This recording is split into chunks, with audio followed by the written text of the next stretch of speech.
all types of athletes. It's an overuse injury. Most common muscle affected is the tibialis anterior, and then it can also refer into ankle, knee, hip, total body. So one of the biggest moves that, one of the biggest things I try to impress on people is overuse injury. One of the problems is constant forward motion and the pressure that we put. So you have to work on a little bit of backwards movement, backwards walking or backwards running. So basketball, which is what we're talking about here.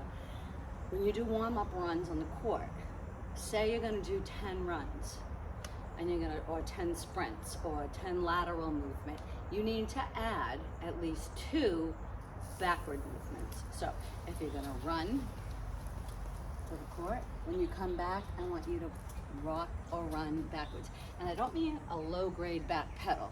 That's a different thing. What I mean is walk backwards. Now, see the difference? When you walk forward, it's heel, toe, heel, toe, heel, toe. When you walk backwards, it's toe, heel, forefront. We don't use the forefront of our foot, and that's gonna really help. And I know it sounds weird, and it might look weird, but you can just tell your coach that this is what your yoga therapist told you to do, and you'll be amazed at how quickly your body heals with just that alone, okay? So you go forward, and then you walk backwards. So not only is this gonna help the overuse, heel, toe, toe, heel, right? Practice that. It's also gonna help with backward movement. So think stop short, change direction. It's gonna improve your sports performance, backward movement anyway, so it's not taking away from your training.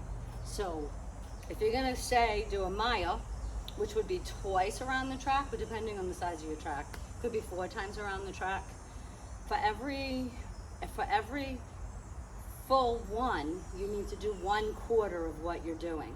So you say like you have to do a mile 4 times around, then you're gonna do 3 times around forward and once backwards. And you could do around the track 3/4 of the way the first time, 3/4 of the way, and then 1/4 of the way each time after for backwards movement. Because it's weird, we don't practice backwards movement often enough.